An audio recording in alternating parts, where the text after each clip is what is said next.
ദൈവമേ, എൻ്റെ വായിലെ വാക്കുകളും എൻ്റെ ഹൃദയത്തിലെ ധ്യാനവും അങ്ങേക്ക് പ്രസാദകരമായിരിക്കണമേ. എല്ലാം അങ്ങയുടെ മഹത്വത്തിനായി മാത്രം തീരണമേ. ആമേൻ. വെളിപ്പാട് പുസ്തകം 11 അധ്യായം 1 മുതൽ 12 വരെയുള്ള വാക്യങ്ങളിൽ മഹാപീഡനകാലത്തിൻ്റെ മധ്യത്തിൽ ദൈവരാജ്യം പ്രസംഗിക്കുവാനും പ്രവചിക്കുവാനും യേശു കർത്താവ് 3.5 വർഷത്തേക്ക് ഭൂമിയിലേക്ക് തൻ്റെ 2 സാക്ഷികളെ അയക്കുന്നതും അവരുടെ അസാധാരണ ശക്തി, മരണം, ഉയർത്തെഴുന്നേൽപ്പ്, സ്വർഗാരോഹണം ഇവയെല്ലാം നാം കണ്ടുവല്ലോ.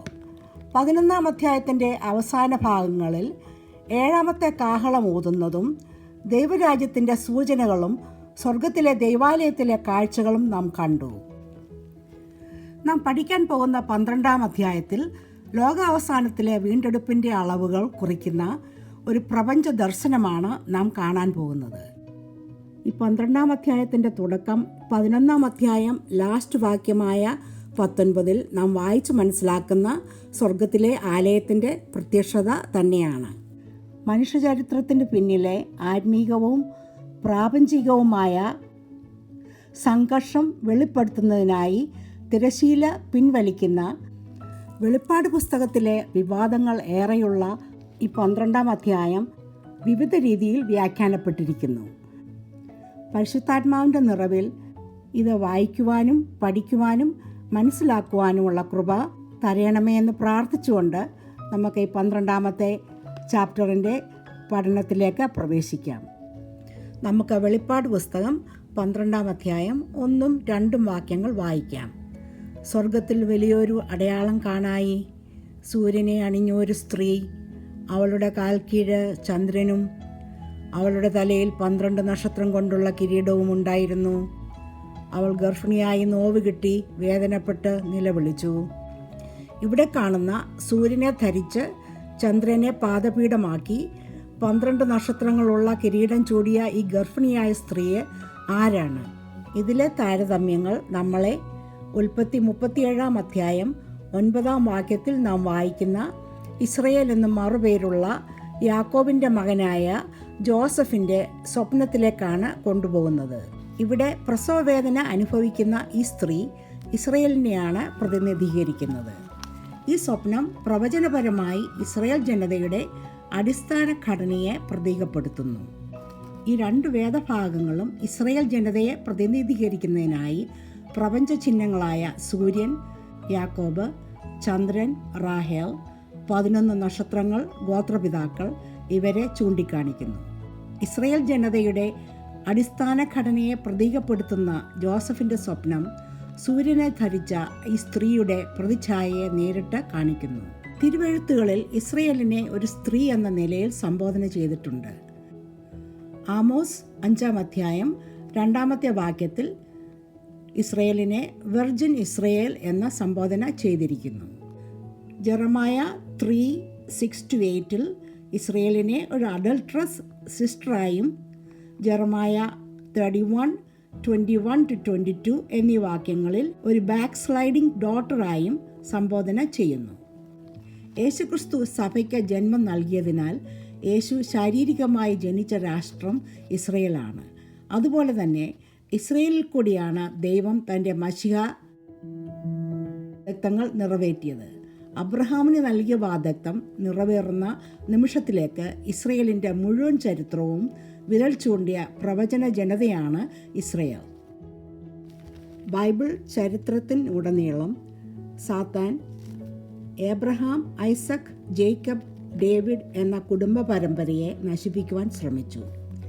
ഹാബേലിൻ്റെ കൊലപാതകം, ഫറവോൻ ഈജിപ്തിൽ നടത്തിയ വംശഹത്യ, അഥല്യ രാജ്ഞി നടത്തിയ ദാവീദിൻ്റെ രാജകീയ പരമ്പരയെ നശിപ്പിക്കുവാനുള്ള ശ്രമം, ഇതെല്ലാം ഇസ്രയേലിനെ നശിപ്പിക്കുവാനുള്ള സാത്താൻ്റെ പ്രവർത്തനങ്ങളായിരുന്നു. ഈ സ്ത്രീയുടെ പ്രസവവേദന പ്രതിനിധീകരിക്കുന്നത് 2 കാര്യങ്ങളാണ്. ഈ സ്ത്രീയുടെ ശരീരത്തിലൂടെ കടന്നുപോകുന്ന ഓരോ സങ്കോചവും ഇസ്രയേൽ മക്കൾ കടന്നുപോയ നൂറ്റാണ്ടുകളുടെ കഷ്ടതയെ പ്രതിനിധീകരിക്കുന്നു. പുറപ്പാട് പുസ്തകം 12 അധ്യായം 40 വാക്യം നാം വായിക്കുകയാണെങ്കിൽ ഇസ്രയേൽ മക്കൾ ഈജിപ്തിൽ അടിമത്വത്തിൽ 430 സംവത്സരം യാതന അനുഭവിച്ചതായി നമുക്ക് മനസ്സിലാക്കാം. 2-ാമത്തെ വാക്യത്തിൽ അവൾ ഗർഭിണിയായി നോവ് കിട്ടി വേദനപ്പെട്ടു എന്ന് നാം വായിക്കുന്നു. ഇത് ദൈവജനമായ ഇസ്രയേലിൻ്റെ തീവ്രമായ കഷ്ടപ്പാടുകൾ, സ്ഥിരോത്സാഹം, ആത്മീയ പോരാട്ടം ഇവയൊക്കെ പ്രതിനിധീകരിക്കുന്നു. 2 കിങ് ചാപ്റ്റർ 24 10-16 നാം വായിക്കുമ്പോൾ, നെബൂഖദ്നേസർ രാജാവ് ഇസ്രയേൽ പിടിച്ചടക്കിയപ്പോൾ ഇസ്രയേൽ ജനതയ്ക്ക് നേരിടേണ്ടി വന്ന ബാബിലോണിയ പ്രവാസവാസത്തെക്കുറിച്ച് നമുക്ക് വായിക്കാം. ഇത് സംഭവിച്ചത് BCE 597 സോളമൻ രാജാവ് പണിത ആദ്യത്തെ ഇസ്രയേലിയരുടെ ദേവാലയമാണ് അന്ന് നശിക്കപ്പെട്ടത്. മീഖാ പ്രവാചകന്റെ പുസ്തകം 4-ാം അധ്യായം 10-ാമത്തെ വാക്യത്തിൽ നാം ഇങ്ങനെ വായിക്കുന്നു: സിയോൻ പുത്രിയെ, ഈറ്റുനോവ് കിട്ടിയവളെ പോലെ വേദനപ്പെട്ട് പ്രസവിക്ക. 70 വർഷത്തോളം അവർ ബാബിലോണിൽ പ്രവാസികളായി എന്ന് 2 ദിനവൃത്താന്തം 36-ാം അധ്യായം 21-ാമത്തെ വാക്യത്തിൽ നമുക്ക് വായിക്കാം. അതിനുശേഷം റോമാക്കാർ 63 BCയിൽ യെരുശലേം കൈയടക്കി ഇസ്രായേൽ റോമൻ റൂളിൽ ആയി. യേശുക്രിസ്തുവിൻ്റെ ജനനത്തിന് ഏകദേശം 60 വർഷം മുമ്പ് ജെറുസലേം പിടിക്കപ്പെട്ടു. ഈ സ്ത്രീ സ്വർഗത്തിൽ പ്രത്യക്ഷപ്പെട്ടതായി കാണുന്നുവെങ്കിലും ഇതിന് തുടർച്ചയായിട്ടുള്ള സംഭവങ്ങൾ ഭൂമിയിലാണ് നാം കാണുന്നത്. സ്വർഗത്തിൽ നാം കണ്ട പ്രസവവേദന എടുക്കുന്ന ആ സ്ത്രീ ഈ 12-ാം അധ്യായത്തിലെ ആദ്യത്തെ കഥാപാത്രമാണ്. നമുക്ക് 12-ാം അധ്യായം 3 മുതൽ 4 വരെയുള്ള വാക്യങ്ങൾ വായിക്കാം. സ്വർഗത്തിൽ മറ്റൊരു അടയാളം കാണായി. 7 തലയും 10 കൊമ്പും, തലയിൽ 7 രാജമുടിയുമായി തീനിറമുള്ള ഒരു സർപ്പം. അതിൻ്റെ വാൽ ആകാശത്തിലെ നക്ഷത്രങ്ങളിൽ 1/3 വലിച്ചുകൂട്ടി ഭൂമിയിലേക്ക് എറിഞ്ഞുകളഞ്ഞു. പ്രസവിപ്പാറായ സ്ത്രീ പ്രസവിച്ച ഉടനെ കുട്ടിയെ തിന്നുകളയുവാൻ മഹാസർപ്പം അവരുടെ മുമ്പിൽ നിന്നു. ഇവിടെ ഇതാ സ്വർഗത്തിൽ മറ്റൊരു അടയാളം, സൈൻ പ്രത്യക്ഷപ്പെടുന്നു. ചുവന്ന നിറമുള്ള ഒരു മഹാസർപ്പം, ഒരു റെഡ് ഡ്രാഗൺ. അതിന് 7 തലകളും 10 കൊമ്പുകളും തലകളിൽ 7 രാജമുടിയും അഥവാ കിരീടങ്ങളും ഉണ്ടായിരുന്നു. ഈ അധ്യായത്തിൽ പ്രത്യക്ഷപ്പെടുന്ന 5 ക്യാരക്ടേഴ്സിൽ രണ്ടാമനായ ഇവൻ, ഈ റെഡ് ഡ്രാഗൺ, സാത്താനാണ് എന്ന് നാം കാണുവാൻ പോവുകയാണ്. യോഹന്നാൻ എഴുതിയ സുവിശേഷം 12-ാം അധ്യായം 31-ാമത്തെ വാക്യത്തിൽ യേശു കർത്താവ് സാത്താനെ the ruler of the earth, ലോകത്തിൻ്റെ പ്രഭു എന്നാണ് വിളിക്കുന്നത്. ഈ ചുവന്ന മഹാസർപ്പത്തിൻ്റെ 7 തലകൾ കാണിക്കുന്നത് ബുദ്ധിയെയും ജ്ഞാനത്തെയുമാണ്. എസെക്കിയേൽ 28-ാം അധ്യായം 12 മുതൽ 19 വരെയുള്ള വാക്യങ്ങളിൽ ഈ സാത്താൻ്റെ വർണ്ണന നമുക്ക് വായിക്കാം. അവിടെ 12-ാമത്തെ വാക്യത്തിൽ അവനെ ഒരു മുദ്ര, ഒരടയാളമായും ജ്ഞാനസമ്പൂർണനും സൗന്ദര്യസമ്പൂർണനുമായും വിവരിക്കുന്നു. അവിടെ 13-ാമത്തെ വാക്യത്തിൽ അവൻ്റെ തലയിലെ അധികാരമുള്ള കിരീടത്തിൻ്റെ വിവരങ്ങൾ നമുക്ക് വായിക്കാം. അവൻ്റെ ചുവന്ന നിറം അവൻ കൊലപാതകിയും ആക്രമാസക്തനും അവൻ്റെ വിനാശകരമായ സ്വഭാവവും ചൂണ്ടിക്കാണിക്കുന്നു. ട്രിബുലേഷൻ ടൈമിൽ സാത്താനുള്ള പൊളിറ്റിക്കൽ പവറാണ് ഈ ഡ്രാഗൺ ചൂണ്ടിക്കാണിക്കുന്നത്. ലോകത്തിലെ പൊളിറ്റിക്കൽ പവേഴ്സിൽ സ്ഥാനം പിടിക്കുന്ന 10 ഭരണാധികാരികളെയാണ് ഈ 10 കൊമ്പുകൾ റെപ്രസെൻ്റ് ചെയ്യുന്നത്. വെളിപ്പാട് 17-ാമത്തെ അധ്യായത്തിൽ നാം ഇതിനെക്കുറിച്ച് കൂടുതൽ പഠിക്കുവാൻ പോവുകയാണ്. അവൻ്റെ 10 കൊമ്പുകൾ അവൻ്റെ പൂർണ്ണമായ ശക്തി, സകല രാഷ്ട്രങ്ങളെയും കയ്യിലാക്കുവാനുള്ള അവൻ്റെ വഞ്ചന ഇതൊക്കെ കാണിക്കുന്നു. അവൻ്റെ കിരീടങ്ങൾ രാഷ്ട്രീയ ശക്തിയെ കാണിക്കുന്നു. ലോകമതങ്ങളെ നിയന്ത്രിക്കുന്ന ആത്മീക ശക്തിയിൽ മാത്രമല്ല, സാമൂഹികമായും സാമ്പത്തികമായും അവൻ വളരെ ബലവാനാണ്. ഉൽപ്പത്തി പുസ്തകത്തിലെ ഏദൻ തോട്ടത്തിൽ ആദ്യ മനുഷ്യനെ ചതിച്ച പുരാതന സർപ്പമാണ് ഇവൻ. ഇവനെക്കുറിച്ച് അപ്പോസ്തലനായ പൗലോസ് 2 കൊരിന്ത്യർ 11-ാം അധ്യായം 14-ാമത്തെ വാക്യത്തിൽ എഴുതിയത് നമുക്ക് ഒന്ന് വായിക്കാം. 2 കൊരിന്ത്യൻസ് 11:14. സാത്താൻ താനും വെളിച്ചദൂതൻ്റെ വേഷം ധരിക്കുന്നുവല്ലോ. ആകയാൽ അവൻ്റെ ശുശ്രൂഷക്കാർ നീതിയുടെ ശുശ്രൂഷക്കാരുടെ വേഷം ധരിച്ചാൽ അതിശയമില്ല. അവരുടെ അവസാനം പ്രവൃത്തികൾക്ക് ഒത്തതായിരിക്കും. ദൈവത്തിൻ്റെ നിത്യപദ്ധതി ഇസ്രയേൽ മക്കളിൽ കൂടി നിറവേറുന്നത് തടയുക എന്നതാണ് ഈ സാത്താൻ്റെ വലിയ പദ്ധതി.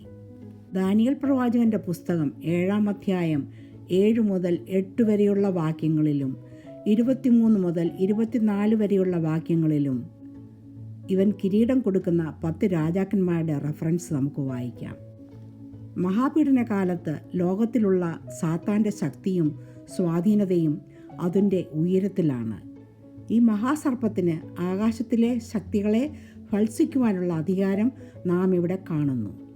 സാത്താൻ സ്വർഗത്തിൽ വസിക്കുന്നില്ല എങ്കിലും അവിടെ കയറി ചെല്ലുവാനുള്ള അധികാരം അവന് ഉണ്ട് എന്ന് ഇയ്യോബ് 1-ാം അധ്യായം 6 മുതൽ 12 വരെയുള്ള വാക്യങ്ങളിൽ നമുക്ക് വായിക്കാം. വെളിപ്പാട് 12-ാം അധ്യായം 9-ാമത്തെ വാക്യം നാം വായിക്കുമ്പോൾ ഈ സാത്താനെയും അവൻ്റെ കൂടെയുള്ള സ്വർഗത്തിലെ 1/3 അവൻ്റെ ദൂതന്മാരെയും മീഖായേൽ ദൂതൻ ഭൂമിയിലേക്ക് തള്ളിക്കളയുന്നതായി നമുക്ക് വായിക്കാം. അതിൽ നിന്നും ഈ 4-ാമത്തെ വാക്യത്തിൽ നാം വായിക്കുന്ന 1/3 നക്ഷത്രങ്ങൾ അവൻ്റെ ദൂതഗണങ്ങളാണ് എന്ന് നമുക്ക് കരുതാം. നമുക്ക് വെളിപ്പാട് 12-ാം അധ്യായം 9-ാമത്തെ വാക്യം ഒന്ന് വായിക്കാം.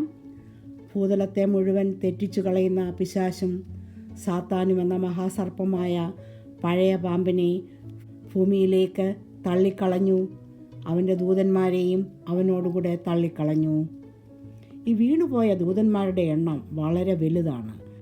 അത് സ്വർഗത്തിലുള്ള ദൂതന്മാരുടെ 1/3 ഈ സാത്താൻ്റെ അധീനതയിൽ പ്രവർത്തിക്കുകയാണ്. നമുക്ക് വെളിപ്പാട് 12-ാം അധ്യായം 5-ാമത്തെ വാക്യം വായിക്കാം. അവൻ സകല ജാതികളെയും ഇരുമ്പുകോൽ കൊണ്ട് മേയ്പ്പാനുള്ളൊരു ആൺകുട്ടിയെ പ്രസവിച്ചു. കുട്ടി ദൈവത്തിൻ്റെ അടുക്കലേക്കും അവൻ്റെ സിംഹാസനത്തിലേക്കും പെട്ടെന്ന് എടുക്കപ്പെട്ടു. പ്രസവവേദന എടുക്കുന്ന ആ സ്ത്രീ റെപ്രസെൻ്റ് ചെയ്യുന്നത് നേഷൻ ഓഫ് ഇസ്രയേൽ ആണ് എന്ന് നാം ആദ്യം തന്നെ മനസ്സിലാക്കിയല്ലോ. ഇനിയും നമുക്ക് ഈ സ്ത്രീ പ്രസവിച്ച ആൺകുട്ടിയെക്കുറിച്ചുള്ള വിവരങ്ങൾ ഈ 5-ാമത്തെ വാക്യത്തിൽ നിന്നും മനസ്സിലാക്കാം. അവിടെ വ്യക്തമായിട്ട് സകല ജാതികളെയും ഇരുമ്പുകോൽ കൊണ്ട് മേയ്പ്പാനുള്ള ഒരു ആൺകുട്ടിയെ പ്രസവിച്ചു എന്ന് നാം വായിക്കുന്നു. 12-ാം അധ്യായത്തിലെ 3-ാമത്തെ ക്യാരക്ടറായ ഈ ആൺകുട്ടി യേശുക്രിസ്തു ആണെന്ന് നമുക്ക് നാം വായിക്കാൻ പോകുന്ന വേദഭാഗങ്ങളിൽ നിന്നും മനസ്സിലാകും. Price the Lord. ഇവിടെ ഈ ആൺകുട്ടി സകല ജാതികളെയും ഇരുമ്പുകോൽ കൊണ്ട് മേയ്പ്പാനുള്ള ഒരു ആൺകുട്ടിയാണ് എന്ന് വ്യക്തമായിട്ട് പറഞ്ഞിട്ടുണ്ട്. വെളിപ്പാട് 2-ാം അധ്യായം 27-ാമത്തെ വാക്യത്തിലും സങ്കീർത്തനം 2-ാം അധ്യായം 9-ാമത്തെ വാക്യങ്ങളിലും അവൻ ഇരുമ്പുകോൽ കൊണ്ട് അവരെ മേയ്ക്കുമെന്ന് നാം വായിക്കുന്നുണ്ട്. ഇവിടെ വ്യക്തമായിട്ട് ഈ ആൺകുട്ടി യേശുക്രിസ്തു ആണ് എന്ന് നമുക്ക് മനസ്സിലാക്കാം. ഞാൻ സങ്കീർത്തനം 2:7 മുതൽ 9 വരെയുള്ള വാക്യങ്ങൾ വായിക്കുന്നു. നീ എൻ്റെ പുത്രൻ, ഇന്ന് ഞാൻ നിന്നെ ജനിപ്പിച്ചിരിക്കുന്നു. ഞാൻ നിന്നെ ജാതികളെ അവകാശമായും ഭൂമിയുടെ അറ്റങ്ങളെ കൈവശമായും തരും. ഇരുമ്പുകോൽ കൊണ്ട് നീ അവനെ തകർക്കും, കുശവൻ്റെ പാത്രം പോലെ അവരെ ഉടയ്ക്കും. ഇതുപോലെയുള്ള ഒരു വാക്യം വെളിപ്പാട് 19-ാം അധ്യായം 15-ാമത്തെ വാക്യത്തിൽ നമുക്ക് വായിക്കാം. ജാതികളെ വെട്ടുവാൻ അവൻ്റെ വായിൽ നിന്ന് മൂർച്ചയുള്ള വാൾ പുറപ്പെടുന്നു, അവൻ ഇരുമ്പുകോൽ കൊണ്ട് അവനെ മേയ്ക്കുന്നു. നമുക്ക് ഏശയ്യാവ് 9-ാം അധ്യായം 6-ാമത്തെ വാക്യം കൂടി വായിക്കാം. ഞാനത് വായിക്കുന്നു. ഐസയ 9:6. നമുക്ക് ഒരു ശിശു ജനിച്ചിരിക്കുന്നു, നമുക്ക് ഒരു മകൻ നൽകപ്പെട്ടിരിക്കുന്നു, ആധിപത്യം അവൻ്റെ തോളിലിരിക്കും. അവൻ അത്ഭുത മന്ത്രി, വീരനാം ദൈവം, നിത്യപിതാവ്, സമാധാനപ്രഭുവെന്ന് പേർ വിളിക്കപ്പെടും. ഈ വാക്യങ്ങളെല്ലാം യേശുക്രിസ്തുവിനെക്കുറിച്ചുള്ള പ്രവചനത്തിൻ്റെ നേരിട്ടുള്ള നിവൃത്തിയാണ്. ഇനിയും 4-ാമത്തെ വാക്യത്തിലേക്ക് നാം തിരിച്ചു വന്നാൽ, പ്രസവിപ്പാറായ സ്ത്രീ പ്രസവിച്ച ഉടനെ കുട്ടിയെ തിന്നുകളയുവാൻ മഹാസർപ്പം അവളുടെ മുമ്പിൽ നിന്നുവെന്ന് നാം വായിക്കുന്നു. ക്രിസ്തുവിൻ്റെ ജനനം തടയാനായി സാത്താൻ യേശുവിൻ്റെ പൂർവിക വംശമായ ഇസ്രയേൽ ജനതയെയും അങ്ങയുടെ ശിശുജീവിതത്തെയും നശിപ്പിക്കുക എന്ന ലക്ഷ്യത്തോടെ വിവിധ ഗൂഢാലോചനകൾ നടത്തിയത് നമുക്ക് ബൈബിളിൽ വായിക്കാം. ഉൽപ്പത്തി പുസ്തകം 3-ാം അധ്യായം 15 നാം വായിക്കുന്ന പ്രവചനം സ്ത്രീയുടെ സന്തതി സർപ്പത്തിൻ്റെ തലയെ തകർക്കുന്നത് തടയാനുള്ള ആത്മീയ യുദ്ധങ്ങളായിട്ടാണ് ഈ ആക്രമണങ്ങളെ രൂപപ്പെടുത്തിയിരിക്കുന്നത്. വിശുദ്ധ മത്തായി എഴുതിയ സുവിശേഷം 2-ാം അധ്യായം 13 മുതൽ 19 വരെയുള്ള വാക്യങ്ങൾ നാം വായിക്കുമ്പോൾ ഹെരോദാവ് രാജാവ് യേശുക്കുഞ്ഞിനെ കൊല്ലുവാനുള്ള ലക്ഷ്യം വെച്ച് 2 വയസ്സിൽ താഴെയുള്ള എല്ലാ ആൺകുഞ്ഞുങ്ങളെയും കൊല്ലുവാൻ കൽപ്പനയിട്ടത് ഈ ആത്മീയ യുദ്ധത്തിൻ്റെ ഭൗതിക പ്രകടനം മാത്രമാണ്. എന്നാൽ ദൈവത്തിൻ്റെ പദ്ധതി തടയുവാൻ ആർക്കും സാധിക്കുകയില്ല. ഹിറ്റ്ലർ ജൂതവംശഹത്യ പ്രഖ്യാപിച്ച് ഹോളോകോസ്റ്റ് എന്നറിയപ്പെടുന്ന ചരിത്രത്തിലെ ഏറ്റവും സങ്കടകരമായ ആ അനുഭവം 6 ലക്ഷം ജൂതന്മാരെ കൊന്നൊടുക്കിയത് നമുക്ക് അറിയാമല്ലോ. എന്തിന് അധികം പറയുന്നു, ഇപ്പോഴും ലോകരാഷ്ട്രങ്ങൾ മുഴുവനും ഇസ്രയേലിന് എതിരായിട്ട് പ്രവർത്തിക്കുകയാണല്ലോ. നമുക്ക് വീണ്ടും 12-ാം അധ്യായം 5-ാമത്തെ വാക്യത്തിലേക്ക് തിരിച്ചു വരാം. സ്ത്രീ പ്രസവിച്ച കുട്ടി ദൈവത്തിൻ്റെ അടുക്കലേക്കും അവൻ്റെ സിംഹാസനത്തിലേക്കും പെട്ടെന്ന് എടുക്കപ്പെട്ടു. ഇവിടെ പറയുന്ന 3 കാര്യങ്ങൾ നമുക്ക് ഓരോന്നായിട്ട് നോക്കാം. ഒന്നാമതായി, പെട്ടെന്ന് എടുക്കപ്പെട്ടു. യേശുക്രിസ്തു 33.5 വർഷം മാത്രമേ ഈ ലോകത്തിൽ ജീവിച്ചിട്ടുള്ളൂ. സാംസ് 90:10 നാം ഇങ്ങനെ വായിക്കുന്നു: ഞങ്ങളുടെ ആയുഷ്കാലം 70 സംവത്സരം, ഏറെയായാൽ 80 സംവത്സരം. 70ൻ്റെ പകുതി 35 വർഷം പോലും യേശുക്രിസ്തു ഈ ലോകത്തിൽ ജീവിച്ചിട്ടില്ല.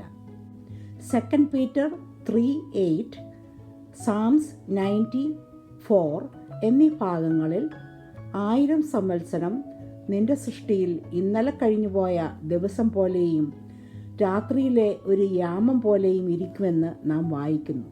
അങ്ങനെ കണക്കാക്കിയാൽ ഈ 48 മിനിറ്റ് പോലെ പെട്ടെന്ന് കടന്നുപോയല്ലോ.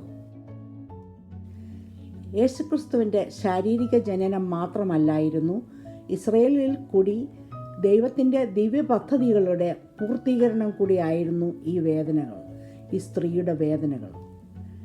സിയോൻ പുത്രി ജാതികളുടെ ഇടയിൽ ചിതറിക്കിടന്നു, എന്നാൽ പിന്നീട് വീണ്ടും കൂട്ടിച്ചേർക്കപ്പെട്ടു. റോമാക്കാർ under the Roman commander Titus AD 70 Jerusalem ആക്രമിച്ചപ്പോൾ നഷ്ടപ്പെട്ടത് അവരുടെ ദേവാലയം മാത്രമല്ല, പിന്നെയോ യൂറോപ്പ്, ഏഷ്യ, ആഫ്രിക്ക എന്നീ കോണ്ടിനെൻറ്റ്സിലേക്ക് അവർ ചിന്നിച്ചിതറിപ്പോയി. The only remaining part of the Temple Mount is the western retaining wall. But despite of all obstructions, the modern state of Israel was formed on May 18, 1948. Late 2025, there are approximately 7.75 million Jewish residents in Israel. Israel എന്ന ഒരു രാജ്യം ഇല്ലാതാക്കുവാൻ Iran ശ്രമിച്ചുകൊണ്ടേ ഇരിക്കുന്നു. അതിനു വേണ്ടിയ അണുആയുധങ്ങൾ നിർമ്മിക്കുക എന്നുള്ളതാണ് ഇറാൻ്റെ ഏറ്റവും പ്രധാന ലക്ഷ്യം. അതിന് എതിരായി അമേരിക്കയോട് സഖ്യത ചേർന്ന് ഇറാനെ തകർക്കുവാൻ നടക്കുന്നതിൻ്റെ മധ്യത്തിലാണ് ഞാൻ ഈ 12-ാം അധ്യായം പഠിക്കുന്നത്. രണ്ടാമതായി, ഈ ആൺകുട്ടി ദൈവത്തിൻ്റെ സിംഹാസനത്തിലേക്ക് പെട്ടെന്ന് എടുക്കപ്പെട്ടു എന്ന് നാം വായിക്കുന്നു. ഇത് സൂചിപ്പിക്കുന്നത് കർത്താവിൻ്റെ ഉയർത്തെഴുന്നേൽപ്പിന് ശേഷം സ്വർഗത്തിലേക്ക് പിതാവിൻ്റെ അടുക്കലേക്ക് സ്വർഗാരോഹണം ചെയ്ത ഇത് നമുക്ക് അപ്പോസ്തല പ്രവൃത്തി 1-ാം അധ്യായം 9-ാമത്തെ വാക്യത്തിൽ വായിക്കാം. ഞാനത് വായിക്കുന്നു. ആക്ട്സ് 1:9. ഇത് പറഞ്ഞ ശേഷം അവർ കാണുകെ അവൻ ആരോഹണം ചെയ്തു, ഒരു മേഘം അവനെ മൂടിയിട്ട് അവൻ അവരുടെ കാഴ്ചയ്ക്ക് മറഞ്ഞു. നമുക്ക് എഫേഷ്യൻസ് 1:20-23 കൂടി വായിക്കാം. അങ്ങനെ അവൻ ക്രിസ്തുവിലും വ്യാപരിച്ച് അവനെ മരിച്ചവരുടെ ഇടയിൽ നിന്ന് ഉയർപ്പിക്കുകയും സ്വർഗത്തിൽ തൻ്റെ വലത്തുഭാഗത്ത് എല്ലാ വാഴ്ചയ്ക്കും അധികാരത്തിനും ശക്തിക്കും ഈ ലോകത്തിൽ മാത്രമല്ല വരുവാനുള്ള വിളിക്കപ്പെടുന്ന സകല നാമത്തിനും അത്യന്തം മീതെ ഇരുത്തുകയും ചെയ്തു. യേശുക്രിസ്തുവിൻ്റെ കുരിശുമരണം അന്ധകാരത്തിന് എതിരെയുള്ള അത്യന്തിക ആയുധമായി സാത്താൻ്റെ വിജയമായ തോന്നിയ കുരിശ് അവൻ്റെ വിനാശകരമായ പരാജയമായി തീർന്നു. Price the Lord. നമുക്ക് 12-ാം അധ്യായം 6-ാമത്തെ വാക്യം വായിക്കാം. സ്ത്രീ മരുഭൂമിയിലേക്ക് ഓടിപ്പോയി. അവിടെ അവളെ 1260 ദിവസം പോറ്റേണ്ടതിന് ദൈവം ഒരുക്കിയൊരു സ്ഥലം അവൾക്ക് ഉണ്ട്. നാം ഇപ്പോൾ പഠിച്ചു തീർന്ന യേശു കർത്താവിൻ്റെ സ്വർഗാരോഹണം കാണിക്കുന്ന 5-ാമത്തെ വാക്യവും ഈ 6-ാമത്തെ വാക്യവും തമ്മിൽ കാലങ്ങൾക്ക് തമ്മിൽ നിശ്ചയമില്ലാത്ത ഒരു അകലമുണ്ട്. വെളിപ്പാട് പുസ്തകത്തിലെ വിവരണങ്ങളെല്ലാം വളരെ സ്ട്രിക്റ്റായ ക്രൊണോളജിക്കൽ ഓർഡറിൽ അല്ല എഴുതിയിരിക്കുന്നത് എന്ന് നാം പ്രത്യേകം ശ്രദ്ധിക്കേണ്ടതുണ്ട്. ഗ്രേറ്റ് ട്രിബുലേഷൻ്റെ ആദ്യത്തെ 3.5 വർഷം ഏകദേശം സമാധാനമുള്ള സമയങ്ങളായി തോന്നിയേക്കാം. കാരണം നാം 6-ാം അധ്യായത്തിൽ പഠിച്ച വെളുത്ത കുതിരയിൽ കയറി വരുന്ന എതിർ ക്രിസ്തു സമാധാനവുമായി യെരുശലേമിലേക്ക് രംഗപ്രവേശനം ചെയ്യുന്നു. അവൻ യഹൂദന്മാരുമായി സമാധാന ഉടമ്പടികൾ ചെയ്ത് അവരുടെ ദേവാലയം പുനർനിർമ്മിക്കുന്നു. അവിടെ ആരാധനയും ബലികളും പുനരാരംഭിക്കുന്നു. എന്നാൽ ട്രിബുലേഷൻ്റെ സെക്കൻഡ് ഹാഫായ 3.5 വർഷത്തിൽ അവൻ സ്വന്തമായി അവരുടെ ദൈവാലയത്തിൽ ദൈവമായി പ്രഖ്യാപിക്കുകയും ജൂതന്മാർക്ക് എതിരായ പ്രവർത്തനങ്ങൾ ആരംഭിക്കുകയും ചെയ്യും. ഇത് നാം 13-ാമത്തെ ചാപ്റ്ററിൽ പഠിക്കുവാൻ പോകുകയാണ്. കാരണം അവരുടെ ദേവാലയം എന്ന് അവർ കരുതിയ സ്ഥലത്ത് കള്ളപ്രവാചകൻ ശൂന്യമാക്കുന്ന മ്ലേച്ഛത സ്ഥാപിക്കുന്നു. അതായത് എതിർ ക്രിസ്തുവിൻ്റെ പ്രതിമ സ്ഥാപിക്കുന്നു. യേശുക്രിസ്തു ഇതിനെക്കുറിച്ച് വിശുദ്ധ മത്തായി എഴുതിയ സുവിശേഷം 24-ാം അധ്യായം 15 മുതൽ 16 വരെയുള്ള വാക്യങ്ങളിൽ പറഞ്ഞിട്ടുണ്ട്. ഞാനത് വായിക്കുന്നു. മാത്യു 24:15-16. എന്നാൽ ദാനിയേൽ പ്രവാചകൻ മുഖാന്തരം അരുളി ചെയ്തതുപോലെ ശൂന്യമാക്കുന്ന മ്ലേച്ഛത വിശുദ്ധ സ്ഥലത്തിൽ നിൽക്കുന്നത് നിങ്ങൾ കാണുമ്പോൾ വായിക്കുന്നവൻ ചിന്തിച്ചു കൊള്ളട്ടെ. അന്ന് യഹൂദയിലുള്ളവർ മലകളിലേക്ക് ഓടിപ്പോകട്ടെ. ലോകാരംഭം മുതൽ ഇന്നുവരെയും സംഭവിച്ചിട്ടില്ലാത്തതും ഇനിമേൽ സംഭവിക്കാത്തതുമായ വലിയ കഷ്ടം അന്ന് ഉണ്ടാകും. ആ നാളുകൾ ചുരുങ്ങാതിരുന്നാൽ ഒരു ജഡവും രക്ഷിക്കപ്പെടുകയില്ല. വൃതന്മാർ നിമിത്തമോ ആ നാളുകൾ ചുരുങ്ങും. നമുക്ക് ദാനിയേൽ പ്രവാചകന്റെ പുസ്തകം 9-ാം അധ്യായം 27-ാമത്തെ വാക്യം കൂടി ഒന്ന് വായിക്കാം. ഡാനിയേൽ 9:27. അവനൊരു ആഴ്ചവട്ടത്തേക്ക് പലരോടും നിയമത്തെ കഠിനമാക്കും. ആഴ്ചവട്ടത്തിൻ്റെ മധ്യേ അവൻ ഹനനയാഗവും ഭോജനയാഗവും നിർത്തലാക്കി കളയും. മ്ലേച്ഛതകളുടെ ചിറകിന്മേൽ ശൂന്യമാക്കുന്നവൻ വരും. Daniel 9:27 is primarily known as the 70th week of Daniel, or the final 7 of the 70 weeks prophecy, which many scholars interpret as a prophecy for a future 7-year tribulation period. This verse describes a covenant made by a ruler, very often identified as the Antichrist, that is broken in the middle, marking the beginning of the Great Tribulation. ആ സമയത്തും ഇസ്രയേലിൽ വിശ്വാസികളുടെ ഒരു ശേഷിപ്പ്, ഒരു remnant കാണും. 6-ാം വാക്യത്തിൽ പറയുന്ന മരുഭൂമിയിലേക്ക് ഓടിപ്പോകുന്ന സ്ത്രീ ആ റെമനന്റ് ക്രിസ്ത്യൻസ് ആണ്. അവളെ 1260 ദിവസം പോറ്റേണ്ടതിന് ദൈവം ഒരുക്കിയ ഒരു സ്ഥലമുണ്ട്. ആ സ്ഥലത്തെക്കുറിച്ച് വളരെയധികം ഊഹാപോഹങ്ങൾ ഉള്ള ഒരു സബ്ജക്റ്റാണ്. എതിർ ക്രിസ്തു ജെറുസലേം ഏറ്റെടുക്കുമ്പോൾ യേശു കർത്താവിൻ്റെ നാമം സ്വീകരിച്ച ഒരു ശേഷിപ്പിനെ സുരക്ഷിതമായ ഒരു സ്ഥലത്തേക്ക് ദൈവം തമ്പുരാൻ മാറ്റും എന്നാണ് ഇവിടെ പറഞ്ഞിരിക്കുന്നത്. ഇത് ജോർഡനിൽ ഉള്ള പെട്ര എന്ന സ്ഥലമാണെന്ന് പലരും അഭിപ്രായപ്പെടുന്നു. എന്നാൽ അതുപോലെ സുരക്ഷിതമായ ഒരു സ്ഥലം എന്ന് മാത്രമേ അതിന് അർത്ഥമുള്ളൂ. സൂക്ഷ്മമായി എവിടെയാണ് എന്ന് ബൈബിളിൽ പറഞ്ഞിട്ടില്ല. ഇസ്രായേൽ മക്കൾ ഈജിപ്തിൽ നിന്നും മരുഭൂമി വഴി വാഗ്ദത്ത ദേശത്തേക്ക് ഉള്ള യാത്രയിൽ ദൈവം തമ്പുരാൻ അവർക്ക് മന്നായും വെള്ളവും സംരക്ഷണവും കൊടുത്തു. ആ ദൈവം തമ്പുരാൻ തന്നെ ഈ വിശ്വാസികളുടെ ശേഷിപ്പിനെ 3.5 വർഷത്തേക്ക് സംരക്ഷിക്കും എന്നാണ് ഈ 6-ാമത്തെ വാക്യം നമ്മെ പഠിപ്പിക്കുന്നത്. എതിർ ക്രിസ്തുവിൻ്റെ മുദ്ര സ്വീകരിച്ച് അവൻ്റെ അധികാരത്തിൽ കീഴിൽ അടിമകളായി ജീവിക്കണോ, അതോ ദൈവം കാണിച്ചു കൊടുക്കുന്ന സുരക്ഷിതമായ മരുഭൂമിയിലുള്ള ഒരു സ്ഥലത്തേക്ക് അവർ ഓടിപ്പോകുമോ എന്ന ഒരു തീരുമാനമാണ് അന്ന് അവർ എടുക്കേണ്ടത്. ലോകമനുഷ്യർ കർത്താവിൻ്റെ ഭയാനകമായ ന്യായവിധികളിൽ ചത്ത ഒടുങ്ങുമ്പോൾ ദൈവം അവർക്ക് വേണ്ടി ഒരുക്കുന്ന മരുഭൂമിയിലെ കുന്നുകളിലുള്ള ഒരു സംരക്ഷണ സ്ഥലത്തേക്ക് അവർ പലായനം ചെയ്യുന്നു. ജെറുസലേമിൽ നിന്നും 150 മൈൽ സൗത്തിൽ സ്ഥിതി ചെയ്യുന്ന പെട്ര എന്ന സ്ഥലം ലോകത്തിലെ 7 അത്ഭുതങ്ങളിൽ ഒന്നാണ്. ഇവിടെ ആയിരിക്കുമോ ഈ വിശ്വാസികൾ ഓടിപ്പോകുന്നത് എന്ന് നമുക്ക് അറിഞ്ഞുകൂടാ എങ്കിലും ആ പെട്രയെക്കുറിച്ച് നമുക്ക് ഒന്ന് നോക്കാം. യെശയ്യാവ് 16-ാം അധ്യായം 1 മുതൽ 3 വരെയുള്ള വാക്യങ്ങളിൽ മോവാബിലെ പുറത്താക്കപ്പെട്ട സേല എന്ന പാറക്കെട്ടിൽ അഭയം തേടുന്ന ഒരു സ്ഥലത്തെക്കുറിച്ച് എഴുതിയിട്ടുണ്ട്. അന്ത്യകാല പ്രവചന സമയങ്ങളിൽ എതിർ ക്രിസ്തുവിനെ ഭയന്ന് മരുഭൂമിയിൽ സുരക്ഷിതമായ ഒരു സ്ഥലം കണ്ടെത്തുന്നതിൻ്റെ ഒരു സൂചനയായി ഇത് പലരും താരതമ്യപ്പെടുത്തുന്നു. ഇത് വെളിപ്പാട് 12-ാം അധ്യായം 6-ാമത്തെ വാക്യത്തിലും 12-ാമത്തെ അധ്യായം 14-ാമത്തെ വാക്യത്തിലും നമുക്ക് വായിക്കാം. സേല എന്ന സ്ഥലം പഴയ ഏഡോം എന്ന കിങ്ഡത്തിൻ്റെ തലസ്ഥാന നഗരം ആയിരുന്നു. സേല എന്ന് പറഞ്ഞാൽ പെട്ര എന്ന് പറഞ്ഞാൽ പാറ എന്നാണ് അതിൻ്റെ അർത്ഥം. ഈ സ്ഥലത്തിന് ആ പേർ വരുവാൻ കാര്യം അവിടുത്തെ പാറക്കെട്ടുകളാണ്. ഇത് ഇന്നത്തെ കാലത്ത് ജോർഡനിൽ കാണുന്ന പെട്ര എന്ന സ്ഥലമായിട്ട് പലരും കരുതുന്നു. This city itself is not made up of rock but built on a plain, but it is surrounded by rocks and mountains. Petra is situated within 123 miles between Red Sea and the Dead Sea.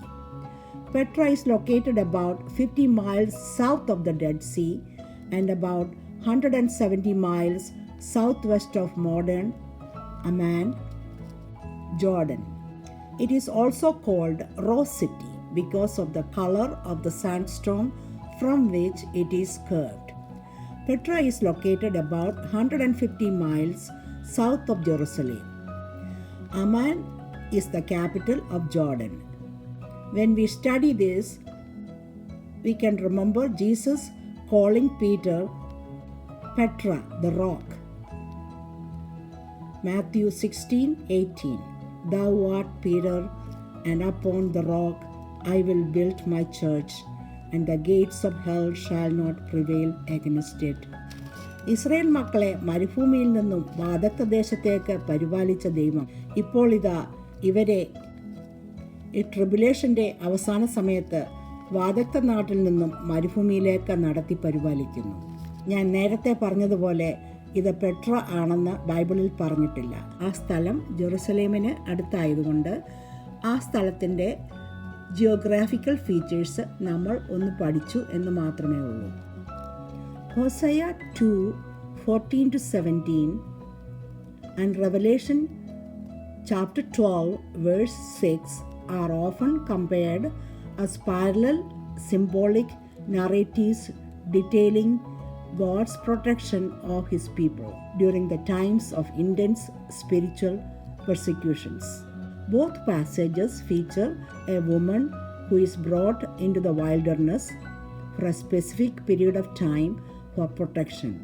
ഞാൻ ഹോസയ 2-ാം അധ്യായം 14 മുതൽ 18 വരെയുള്ള വാക്യങ്ങൾ വായിക്കുന്നു. അതുകൊണ്ട് ഞാൻ അവളെ വശീകരിച്ച് മരുഭൂമിയിൽ കൊണ്ടുവന്ന് അവളോട് ഹൃദ്യമായി സംസാരിക്കും. അവിടെ നിന്ന് ഞാൻ അവൾക്ക് മുന്തിരിത്തോട്ടങ്ങളെയും പ്രത്യാശയുടെ വാതിലായി ആഘോർ താഴ്വരയും കൊടുക്കും.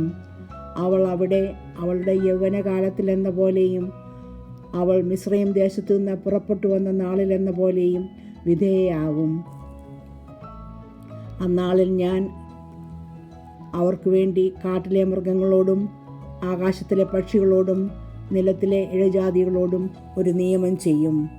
ഞാൻ വില്ലും വാളും യുദ്ധവും ഭൂമിയിൽ നിന്ന് നീക്കി അവരെ നിർഭയം വസിക്കുമാറാക്കും. ദൈവവും സാത്താനുമായുള്ള നന്മയും തിന്മയും തമ്മിലുള്ള തുടർച്ചയായ പോരാട്ടങ്ങളിൽ ആത്യന്തിക വിജയം ദൈവത്തിന് ഉള്ളതാണ്. പീഡനങ്ങളുടെ ഇടയിലും തൻ്റെ ജനത്തെ സംരക്ഷിക്കുന്ന ദൈവത്തിൻ്റെ വിശ്വസ്തത ഈ ചാപ്റ്ററിൽ നാം കാണുന്നു. സംഘർഷങ്ങളുടെ ഇടയിലും ദൈവത്തിൻ്റെ പദ്ധതി യേശുക്രിസ്തുവിലൂടെ നടപ്പാക്കുന്നു. സാത്താൻ്റെ സമയം ഭൂമിയിലേക്ക് ഒതുങ്ങി നിൽക്കുകയും അതിൻ്റെ അവസാനത്തിലേക്ക് നീങ്ങുകയുമാണ്. ചുരുക്കം പറഞ്ഞാൽ തിന്മയുടെ മേൽ വിജയം വരിച്ച് യേശുക്രിസ്തുവിൻ്റെ ഭരണം ഭൂമിയിൽ സ്ഥാപിക്കപ്പെടും. Price the Lord. നമ്മുടെ ജീവിതത്തിൻ്റെ പ്രതിസന്ധികളിൽ ആരും നമ്മോടുകൂടെ നിൽക്കാനില്ല എന്ന് നാം വ്യാകുലപ്പെടുന്ന അവസരങ്ങൾ പലപ്പോഴും നാം കടന്നു പോകാറുണ്ട്. യെശയ്യാ പ്രവാചകൻ്റെ പുസ്തകം 41 അധ്യായം 10 വാക്യത്തിൽ നാം വായിക്കുന്നു, ഞാൻ നിന്നോടുകൂടെയുണ്ട്, ഭ്രമിച്ചു നോക്കണ്ട, ഞാൻ നിൻ്റെ ദൈവമാകുന്നു, ഞാൻ നിന്നെ ശക്തീകരിക്കും, ഞാൻ നിന്നെ സഹായിക്കും, എൻ്റെ നീതിയുള്ള വലം കൈകൊണ്ട് ഞാൻ നിന്നെ താങ്ങും. പലപ്പോഴും ജീവിതത്തിലെ പ്രതികൂല സാഹചര്യങ്ങളിൽ നമ്മുടെ സാഹചര്യങ്ങൾക്ക് ഒരു മാറ്റം നാം മാനുഷികമായി ആഗ്രഹിക്കും. അങ്ങനെയുള്ള അവസരങ്ങളിൽ ആവർത്തന പുസ്തകം 30 അധ്യായം 3 വാക്യം നമുക്ക് വായിക്കാം. നിൻ്റെ ദൈവമായ യഹോവ നിൻ്റെ സ്ഥിതി മാറ്റുകയും നിന്നോട് മനസ്സലിഞ്ഞ് നിങ്കിലേക്ക് തിരിയുകയും ചെയ്യും. ജീവിതത്തിലെ വെല്ലുവിളികൾ നാം നേരിടുമ്പോൾ ക്ഷമയും സഹിഷ്ണുതയും ജ്ഞാനവും നമ്മളിൽ നിറച്ച് അങ്ങയുടെ പരിശുദ്ധാത്മാവിനാൽ നിറയ്ക്കണമേ എന്ന് നമുക്ക് പ്രാർത്ഥിക്കാം. എൻ്റെ ദൈവം അറിയാതെ എനിക്കൊന്നും ഭവിക്കയില്ല, ദോഷങ്ങളാൽ എന്നെ പരീക്ഷിക്കില്ല, നന്മയ്ക്കായെല്ലാം നൽകിയിടുന്നു. Praise the Lord. നമ്മുടെ യേശു കർത്താവിൻ്റെ കൃപ നമ്മോടുകൂടി ഇരിക്കുമാറാകട്ടെ. ആമേൻ.